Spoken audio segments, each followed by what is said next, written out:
Welcome to Pro English Academy. आज के session में जो है हम लोग SBI PO प्रीलिम्स के कुछ क्वेश्चंस को सॉल्व करेंगे। ठीक है, जो मैं क्वेश्चन कराने जा रहा हूँ ये सारे के सारे क्वेश्चन PYQ हैं। दूसरी बात, जैसा कि आप सभी लोगों को पता है 2026 का नोटिफिकेशन आ चुका है। बोलो किसका? SBI PO का। ठीक है, तो अब देखो हमारे पास बहुत ज़्यादा टाइम बचा नहीं है, तो हम तरीका सीखेंगे। हम वो तरीका सीखेंगे जिससे हम क्वेश्चन को बहुत ही कम समय में सॉल्व कर लेते हैं। ठीक है, देखो यहाँ पर अगर कोई बच्चा बिगिनर है तो उसको फ़ायदा ये होगा कि जो हम क्वेश्चन को सॉल्व करेंगे वो देखे और समझे कि एग्ज़ाम में हमें कैसे क्वेश्चन को अप्रोच करना है। बात समझे? और जिसका प्रिपरेशन हो चुका है या फिर जिसका नंबर ठीक ठाक आ रहा है, तो इससे आपका जो मार्क्स होगा वो बढ़ जाएगा, या फिर आपके क्वेश्चन को सॉल्व करने का जो स्पीड होगा वो काफ़ी बोलो अच्छा होगा। समझे भाई ना? चलो तो स्टार्ट करते हैं। सबसे पहला क्वेश्चन देखो, सारे सवाल SBI का ही है। ठीक है, 2025-24 का ही मैंने क्वेश्चन लिया है। बोला है the prime minister promised to improving infrastructure in rural districts by allocating additional funds in the next budget. अब देखो इस सवाल में हमें बताना है एरर। तो तुम्हें पता है प्रॉमिस्ड शब्द लिखा हुआ है, प्रॉमिस्ड के बाद यहाँ पर टू के साथ बोलो क्या लगा दिया? वर्ब का पहला फॉर्म प्लस ING। ठीक है, अब तुम्हें पता होगा कि जैसे जो तुम्हारा प्रिपोजिशन होता है, प्रिपोजिशन के बाद हम जो है वर्ब का पहला फॉर्म प्लस ING लगाते हैं, और यहाँ पर जो वर्ब का पहला फॉर्म प्लस ING होता है ये तुम्हारा होता है जिरेंड। बात समझे? अगर हम डिस्कस करें जिरेंड के बारे में, तो जिरेंड का मतलब होता है वर्ब का पहला फॉर्म प्लस ING जिसमें एक्शन नहीं होता। ठीक है, अगर वर्ब का पहला फॉर्म प्लस ING लिखा हुआ है और उसमें एक्शन नहीं होता है तो उसी को हम लोग बोलो क्या बोलते हैं? जिरेंड बोलते हैं। समझ पाए ना? जैसे मैंने बोल दिया कि स्विमिंग इज़ गुड। अब आप ध्यान दो, जो यहाँ पर तुम्हारा स्विमिंग इज़ गुड लिखा हुआ है, तो स्विमिंग तुम्हारा क्या है? वर्ब का पहला फॉर्म प्लस ING लिखा हुआ है कि नहीं है? यहाँ पर जो तुम्हारा स्विमिंग है इसमें कोई एक्शन नहीं हो रहा है, इसीलिए ये स्विमिंग तुम्हारा बोलो क्या है? जिरेंड है। समझ पाए ना? अब यहाँ पर प्रॉमिस्ड के बाद जो आपका टू लिखा हुआ है, यहाँ पर टू तुम्हारा प्रिपोजिशन नहीं है, टू तुम्हारा बोलो क्या है? इन्फिनिटिव है। बोलो क्या है? इन्फिनिटिव। इसीलिए टू के बाद जो है हमें लगाना पड़ेगा वर्ब का पहला फॉर्म। समझ पाए ना? तो यहाँ पर जो तुम्हारा टू इम्प्रूविंग लिखा हुआ है इसके प्लेस पे तुम्हारा बोलो क्या आएगा? इम्प्रूव आएगा। समझ पाए? इसीलिए क्वेश्चन के पार्ट नंबर B में तुम्हारा बोलो क्या है? मिस्टेक है। ठीक है ना? अब देखो, जैसे तुम्हें पता होगा जो तुम्हारा एडिक्टेड है इसके साथ टू लगाते हैं। जैसे लिखा हुआ है अकस्टम्ड, अकस्टम्ड के साथ टू लगाते हैं। जैसे ओइंग लिखा हुआ है, ओइंग के साथ बोलो क्या लगाते हैं? टू लगाते हैं। मतलब जो तुम्हारा एडिक्टेड हो गया, अकस्टम्ड हो गया, ओइंग हो गया, इनके साथ टू तुम्हारा बोलो क्या है? प्रिपोजिशन है कि नहीं है? अगर ये प्रिपोजिशन है तो इसके बाद क्या आएगा? बोलो वर्ब का पहला फॉर्म प्लस ING आएगा। बट यहाँ पर जो तुम्हारा प्रॉमिस्ड लिखा हुआ है, प्रॉमिस्ड के बाद टू तुम्हारा प्रिपोजिशन नहीं है। ठीक है, प्रॉमिस्ड के बाद लगता है इन्फिनिटिव, इसीलिए यहाँ पर आएगा टू प्लस वर्ब का फर्स्ट फॉर्म। अब बहुत सारे बच्चे कंफ्यूज होंगे कि सर हम कहाँ पर इन्फिनिटिव लगाएंगे, कहाँ पर जिरेंड लगाएंगे। ठीक है, तो मैं आपको इसको अलग से समझा दूंगा, बट आपको यहाँ पर ध्यान देना है कि जो तुम्हारा प्रॉमिस्ड होगा उसके बाद हमें लगाना पड़ेगा टू प्लस वर्ब का पहला फॉर्म, जिसको हम लोग बोलते हैं टू इन्फिनिटिव। समझ पाए ना? चलो अगला क्वेश्चन देखते हैं। Question number 2। क्वेश्चन नंबर 2 लिखा हुआ है कि she enjoys hiking in the mountains, swimming in the lake and to explore ancient ruins during her travels abroad. अब ध्यान दो, यहाँ पर तुम्हारा शी बोलो क्या है भाई? सब्जेक्ट है, और तुम्हें पता है यहाँ पर जो वर्ब लिखा हुआ है वो लिखा हुआ है इंजॉयस। बात समझे?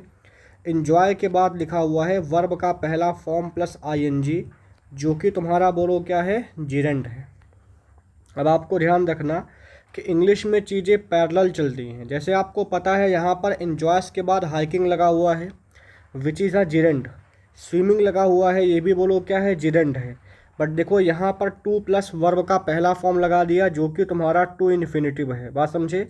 तो आप खुद सोचो, अगर यहाँ जिरेंड लगाए हो, यहाँ जिरेंड लगाए हो, जो कि ये एक ही सेंटेंस का पार्ट है कि नहीं है, तो यहाँ पर भी तुम्हारा बोलो क्या लगेगा, जिरेंड लगेगा। इसीलिए जो तुम्हारा एक्सप्लोर होगा बाबू, इसके प्लेस पे हमें लगाना पड़ेगा एक्सप्लोरिंग। बात समझे? तो क्वेश्चन नंबर 2 के जो है पार्ट नंबर सी में बोलो क्या है, मिस्टेक है। समझ पाए ना? क्लियर हो गया होगा एकदम। चलो नेक्स्ट क्वेश्चन देखते हैं। नेक्स्ट क्वेश्चन लिखा हुआ है, the orchestra have started rehearsing for the upcoming international music festival scheduled in Vienna next month. एक रूल मैंने बच्चों को पढ़ाया है कि अगर सब्जेक्ट जो है सिंगुलर होगा तो आने वाला वर्ब होगा सिंगुलर, अगर सब्जेक्ट होगा प्लूरल तो आने वाला वर्ब होगा प्लूरल। मतलब सिंगुलर सब्जेक्ट के साथ जो है आने वाला जो वर्ब होता है ये वर्ब हमेशा सिंगुलर होता है, और प्लूरल सब्जेक्ट के साथ आने वाला जो तुम्हारा वर्ब होता है ये वर्ब हमेशा बोलो क्या होता है, प्लूरल होता है। अब तुम्हें पता है कि जो तुम्हारा हैज़ है ये सिंगुलर है, डस बोलो क्या है, सिंगुलर है, इस बोलो क्या है, सिंगुलर है, वास बोलो क्या है, सिंगुलर है। लेकिन जो हैव है, डू है, आर है और बोलो वर है, ये सारे के सारे बोलो क्या है, प्लूरल है। जैसे मान लो मैंने लिख दिया प्ले, तो आपको याद रखना है कि इंग्लिश के जितने भी वर्ब होते हैं they are always plural. English के सारे वर्ब हमेशा प्लूरल होते हैं। इनके लास्ट में हम क्या लगाते हैं बोलो, एस ई एस या आई ई एस लगाते हैं इनको बनाने के लिए बोलो क्या, सिंगुलर। तो जो तुम्हारा प्ले लिखा हुआ है अगर मैं इसका सिंगुलर बनाऊंगा तो प्ले का बोलो क्या बन जाएगा, प्लेस बन जाएगा। उसी प्रकार देखो हैव का क्या बन गया बोलो, एस लग गया। ठीक है, जनरली हम 100% की बात नहीं करते, जो वर्ब तुम्हारा सिंगुलर होगा उसके लास्ट में बोलो क्या लगा होगा, एस ई एस या आई ई एस। ठीक है, और अगर जो वर्ब तुम्हारा सिंगुलर नहीं है उसके लास्ट में एस ई एस या आई ई एस लगा करके उसको हमें सिंगुलर बनाना पड़ेगा। इसीलिए यहाँ पर जो है क्वेश्चन नंबर 3 में पार्ट नंबर ए में तुम्हारा बोलो क्या है, मिस्टेक है। अगला क्वेश्चन देखते हैं। लिखा हुआ है, a unexpected spike in volcano activity has forced authorities to evacuate nearby villages as a safety measure to prevent casualties. अब देखो अनएक्सपेक्टेड लिखा हुआ है, जो तुम्हारा अनएक्सपेक्टेड है यू से स्टार्ट हो रहा है, और तुम्हें पता है जो ए होता है, ई हो गया, आई हो गया, ओ हो गया और यू हो गया, ये सारे के सारे तुम्हारे बोलो क्या है, वोवेल हैं। समझ पा रहे हो? तो याद करो, वोवेल साउंड अगर आ रहा है तो वहाँ पर एन लगाते हैं, और अगर साउंड तुम्हारा आ रहा है कॉन्सोनेंट तो वहाँ पर ए लगाते हैं। ध्यान रखना, वोवेल के सामने ए नहीं लगाते, वोवेल का साउंड आने पे ए लगाते हैं। तो अनएक्सपेक्टेड में साउंड आ रहा है, बोलो किसका, ए का साउंड आ रहा है। बात समझे ना, अनएक्सपेक्टेड। इसीलिए यहाँ पर तुम्हारा पार्ट नंबर ए में बोलो क्या होगा, मिस्टेक होगा। समझ पा रहे हो? कोई दिक्कत तो नहीं ना? चलो अगला क्वेश्चन बोला है, the ambassador said the reports have been examined carefully by his staff before making any comment. इस क्वेश्चन की अगर हम बात करें तो आपको पता होगा, अगर जो हैज़ होता है, हैव हो गया और जो हैड हो गया, जहाँ पर ये हेल्पिंग वर्ब का काम करते हैं इनके साथ हमेशा वर्ब का थर्ड फॉर्म आता है। बात समझे?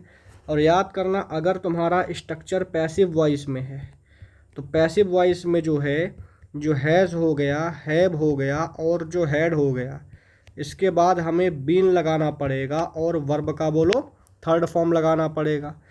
ठीक है, ये तुम्हारा जो स्ट्रक्चर है ये तुम्हारा परफेक्ट टेंस का है। ये स्ट्रक्चर तुम्हारा बोलो किसका है, परफेक्ट टेंस का है। बात समझे?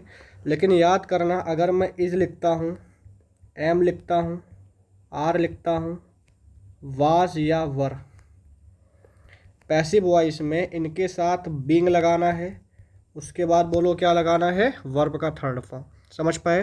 तो पैसिव वॉइस अगर है तो वहाँ पर इज, एम, आर, वास, वर के बाद जो है बीइंग लगाओगे और इसके बाद जो है वर्ब का थर्ड फॉर्म आता है। बात समझे? तो यहाँ पर देखो हैव के साथ बीइंग लगा दिया जो कि गलत है, तो यहाँ पर तुम्हारा बोलो क्या आएगा, बीन आएगा। इसीलिए दिए गए क्वेश्चन के पार्ट नंबर सी में बोलो क्या है, मिस्टेक है। समझ पा रहे हो ना? चलो अगला क्वेश्चन देखते हैं। अब देखो यहाँ पर आपको फिलर्स के सवाल दिए गए हैं, ठीक है। अब देखो जो फिलर्स के क्वेश्चन होते हैं इसको आप टोन से सॉल्व करो, ठीक है। अगर क्वेश्चन का टोन पॉजिटिव होगा तो आंसर होगा पॉजिटिव, अगर क्वेश्चन का टोन नेगेटिव होगा तो आंसर बोलो क्या होगा, नेगेटिव। यहाँ पर लिखा हुआ है the dentist had to dash the decayed tooth to prevent further infection, मतलब आगे इन्फेक्शन ना हो इसीलिए टूथ को क्या करना। अब देखो टूथ तुम्हारा कैसा था, बोलो डिकेड था, ख़राब हो चुका था, तो टूथ को तो मॉडिफाई कर नहीं सकते, एक्सक्यूज तो होगा नहीं, रिक्रूट एम्पलीफाई नहीं होगा, बोलो क्या बनेगा, रिमूव बनेगा। समझ पाए? इसीलिए जो है क्वेश्चन नंबर जो 6 है इसका part number E will be the correct answer. समझ पाए ना? क्योंकि यहाँ पर जो है डॉक्टर को टूथ को बोलो क्या करना पड़ेगा, रिमूव करना पड़ेगा, ठीक है। क्योंकि टूथ खराब हो चुका है तो उसको जो है रेक्टिफाई नहीं किया जा सकता। क्वेश्चन नंबर 7 देखो, लिखा हुआ है the new technology promises to dash the way we perform everyday tasks. अब देखो नया टेक्नोलॉजी आया है, उसने कुछ प्रॉमिस किया है, तो नया टेक्नोलॉजी कुछ अच्छा प्रॉमिस करेगा, मतलब क्वेश्चन का टोन बोलो कैसा है, पॉजिटिव है। इम्पीड नेगेटिव है तो होगा नहीं, स्टैग्नेट नेगेटिव होता है, डिटीरियोरेट तुम्हारा नेगेटिव होता है, ठीक है। अक्लेम का मतलब होता है किसी चीज़ को प्रेस करना, कॉम्प्लीमेंट, आप इसको यूलोगाइस भी बोल सकते हैं, ठीक है। तो आप देखोगे नया टेक्नोलॉजी क्या किया, प्रॉमिस किया, क्या प्रेस करने, रास्ते को प्रेस करेगा, नहीं, यहाँ पर तुम्हारा आएगा ऑगमेंट, ठीक है। तो क्वेश्चन नंबर 7 का ई नंबर होगा करेक्ट आंसर। क्वेश्चन नंबर 8 लिखा हुआ है the athletes rigorous training and unwavering determination dash to their remarkable success. अब तुम सोचो एथलीट ने क्या किया, रिगोरस ट्रेनिंग किया, बहुत मेहनत किया है कि नहीं है, और उसका जो अनवेवरिंग का मतलब कभी ना चेंज होने वाला डिटर्मिनेशन, उसने क्या किया होगा, रिमार्केबल सक्सेस में उसका डिट्रैक्टेड किया होगा, नहीं, अंडर एस्टिमेट तो करेगा नहीं, आइसोलेट तो करेगा नहीं, इम्पीड तो करेगा नहीं। इसीलिए जो है क्वेश्चन नंबर 8 का ऑप्शन नंबर ए बन जाएगा, ठीक है। क्वेश्चन नंबर 8 का जो है option number A will be the correct answer. Question number 9 देखो, क्वेश्चन नंबर 9 लिखा हुआ है the new regulations aim to dash fair competition among all market participants. बात समझे? अब मेरी बात सुनो, जो नया रेगुलेशन है कि नहीं है, वो इस बात पे एम कर रहा है कि मार्केट में जितने भी पार्टिसिपेंट्स हैं उनमें फेयर कंपटीशन हो, मतलब क्वेश्चन का टोन बोलो क्या है, पॉजिटिव है। बात समझे ना? अब अगर क्वेश्चन का टोन पॉजिटिव है तो मेरा जो ऑप्शन होगा वो भी बोलो क्या होगा, पॉजिटिव होगा। बात समझ पाए? ठीक है। अगर जो है क्वेश्चन का टोन पॉजिटिव है तो आंसर बोलो क्या होगा, पॉजिटिव होगा। तो यहाँ पर इन्फ्रिंज तुम्हारा नेगेटिव शब्द है। इन्फ्रिंज का मतलब होता है किसी चीज़ को वायलेट करना, ठीक है। इन्फ्रिंज का मतलब होता है किसी चीज़ को वायलेट करना, ये तो होगा नहीं। रिलिंक्विश का मतलब छोड़ देना, कंस्ट्रेंट तो होगा नहीं, फ्रेगमेंट तो होगा नहीं, इसीलिए ऑप्शन नंबर बी बन जाएगा। एक ही ऑप्शन बोलो क्या है, पॉजिटिव है। तो ये तरीका बैंक में 100% काम करता है कि अगर क्वेश्चन पॉजिटिव है तो आंसर आएगा पॉजिटिव, अगर क्वेश्चन नेगेटिव है तो आंसर आएगा नेगेटिव, ठीक है। चलो लास्ट क्वेश्चन देखते हैं आज का, क्वेश्चन नंबर 10 लिखा हुआ है the exam rules must be dash followed to ensure fairness for all students, मतलब एग्ज़ाम रूल्स को अच्छे से फॉलो किया जाना चाहिए। मतलब क्वेश्चन तुम्हारा बोलो क्या है, पॉजिटिव है, तो आंसर बोलो क्या आएगा, पॉजिटिव आएगा। स्कार्सली तो नेगेटिव शब्द है, ठीक है। प्रीसियसली तुम्हारा हो सकता, हार्डली, मोस्टली। देखो यहाँ पर सबसे तुम्हारा एप्रोप्रिएट बोलो क्या बन रहा है, स्ट्रिक्टली बन रहा है। बात समझे? तो जो एग्ज़ाम रूल्स हैं उनको स्ट्रिक्टली फॉलो किया जाना चाहिए to ensure fairness for all students. बात समझे ना? आज जो मैंने आपको क्वेश्चन कराया है ये सारे के सारे प्री लेवल के सवाल है, बात समझे। तो आप देख सकते हो कि देखो, अगर पेपर में SBI PO में 40 क्वेश्चन आ रहा है और हमारे पास 20 मिनट्स हैं, तो इसको आप डिवाइड कर लो, 10 मिनट में 20 सवाल, सॉरी ऐसे डिवाइड कर लो, 10 मिनट में 20 क्वेश्चन और 10 मिनट में बोलो 20 क्वेश्चन, बात समझे। मतलब आपको 10 मिनट से कम समय लगेगा, मैं तो ज़्यादा बोल रहा हूँ। आप यहाँ पर 5 मिनट ले लो, 7 मिनट ले लो, 7 मिनट में तुम्हारा 20 सवाल आराम से हो जाएगा। क्योंकि देखो टफ क्वेश्चन, लंबे क्वेश्चन तो आते हैं, बट 20 सवाल ऐसे होते हैं ना जो आसानी से आप कर सकते हो, जो डुएबल होते हैं, बात समझे ना। तो इस प्रकार अगर आप क्वेश्चंस को करते हो तो आपका स्कोर अच्छा खासा पेपर में बन सकता है, ठीक है। Thank you very much. अगर आपको समझ में आया हो, वीडियो अच्छा लगा हो, तो आप इसको लाइक करिएगा, शेयर करिएगा, ठीक है। हमें अच्छी चीज़ों को बढ़ाना है और बुरी चीज़ों को दबा देना है। Thank you very much.